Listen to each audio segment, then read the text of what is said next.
लक्ष्मी भंडार की राशि से लगाए गए सीसीटीवी। सोनारपुर में महिलाओं के हाथ में अब सुरक्षा की कमान। सुरक्षा सिर्फ प्रशासन की जिम्मेदारी नहीं होती, अगर नागरिक जागरूक हो तो वे खुद भी अपनी सुरक्षा का किला खड़ा कर सकते हैं। पश्चिम बंगाल के राजपुर सोनारपुर नगर पालिका के वार्ड नंबर 13 स्थित सुकांतपल्ली की महिलाओं ने इसी बात को सच कर दिखाया।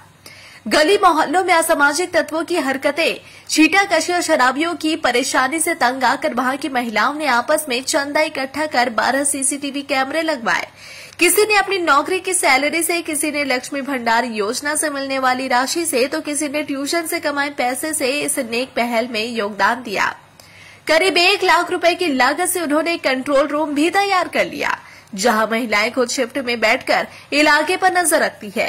वहीं एक बुजुर्ग महिला झरना चक्रवर्ती ने कहा कि मैंने अपने वृद्धावस्था पेंशन से पैसा दिया, लेकिन ये सबसे सही उपयोग लगा। पहले डर लगता था, अब आत्मविश्वास के साथ बाहर निकलती हूँ। इस अनोखी पहल की सराहना स्थानीय पार्षद संदीप नस्कर ने भी की। उन्होंने कहा कि मुख्य सड़क पर तो सीसीटीवी लगाना आसान था, लेकिन गलियों में नजर रखना मुश्किल था। इन महिलाओं की यह पहल वाकई मिसाल है। यह जागरूक नागरिकों की वो कोशिश है जो यह साबित करती है कि कई बार सुरक्षा की चाबी आम जनता के ही हाथों में होती है। অনেকদিন যাবৎ এখানে আছি। আমাদের পাড়া নানান রকম দুষ্কৃতীদের অত্যাচার হচ্ছিল এবং নানান রকমের ছেলেরা উৎপাত করছিল, মেয়েদেরকে টিচিং করা এবং নানান রকম, এবং যার জন্য আমাদের এই যে ব্যানার্জিরা বা আরো যে বয়স্ক মানুষরা আছেন, এনাদের সহযোগিতা আমরা আজকে সবাই এখানে এগিয়ে এসেছি। আমরা কেউ সেরকম ভালো সার্ভিস করি না, তবে আমাদের দিদি আমাদের যে উপকার করেছেন, আমাদের দিদি আমাদের যে সহযোগিতা হাত বাড়িয়ে দিয়েছেন, সেটাই আমাদের কাছে বিশাল পাওনা। আমরা বার্ধক্য ভাতা পাই আমি, এবং অনেকেই আমাদের লক্ষ্মী ভান্ডার থেকে এখানে আমাদের সাহায্য করেছেন। লক্ষ্মী ভান্ডার পেয়ে সেগুলো জমিয়ে সেই সব নিয়ে আমাদের এখানে এই এই সিসিটিভির জন্য আমাদেরকে অনেকটাই আমরা, এবং যারা যে এবার আমরা যে বাচ্চাদের নিয়ে কোচিং এ যাবো, সেই রাস্তায় মোড়ে মোড়ে দেখি সব আড্ডা বসেছে এবং তারা টিচ করতো নানান রকম ভাবে। এইসব গলির মধ্যে নানা রকম আমরাই ভয় পেয়ে যেতাম যে বাচ্চাদের নিয়ে আমরা ঠিক নিরাপদ ভাবে থাকতে পারতাম না। আমরা দিদারাও বেরিয়ে পড়তাম বাচ্চাদের নিয়ে কোচিং এ যাওয়ার জন্য, এবং মানুষের কাছে হেল্প চাইতাম, দেখতাম যে কোনো মানুষ আসছে কিনা।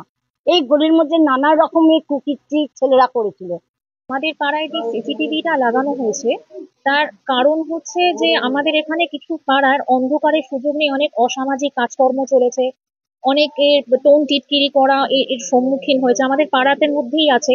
এবং সেইগুলোকে আটকানো বা রোখার জন্যই আমরা বেসিক্যালি আমাদের দাদারা কাউন্সিলরের সহযোগিতা নিয়ে সমস্ত কিছু করে আমরা সিসিটিভিটাকে আমরা লাগিয়েছি, যাতে এই অসামাজিক কাজকর্মগুলোকে আমরা আটকাতে পারি।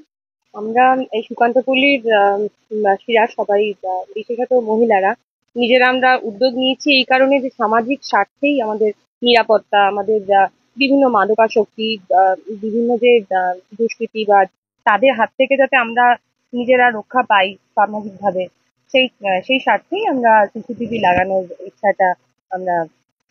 এটা খুবই ভালো উদ্যোগ, আমি তার জন্য সুকান্তপল্লীবাসীকে ধন্যবাদ জানাই এবং এখানকার সকল মহিলাদের। তারাই এই উদ্যোগটা নিয়েছে, কারণ এগুলো তো বাইলেনের রাস্তা, মেন রোড থেকে একটু দূরে, যদিও থানা কাছে, কিন্তু এখানে অনেক সময় এই অলিগলিতে অনেক ইয়ং ছেলে হোক, নেশা ভান অনেক কিছুই হয়, যেগুলো মানুষের সবসময় পাহারা দেওয়া সম্ভব নয়, এবং অনেক ধরনের দুষ্কর্ম হয়। সেইগুলো যাতে না হয় তার জন্য এনারা যে উদ্যোগ নিয়ে নিজেদের খরচায় এগুলো করেছেন, এটার ধন্যবাদ জানিয়েও আমি এনাদের ছোট করতে চাই না। এটা একটা বড় কিছু ওনাদের প্রাপ্য, এবং এটাকেই আমি মনে করি এটা সব জায়গায় এটা অনুকরণ হোক এবং সমস্ত পাড়ায় সবাই নিরাপদ থাকতে আগামী দিন এরকম সিসিটিভি কভারেজ এগুলো করা উচিত।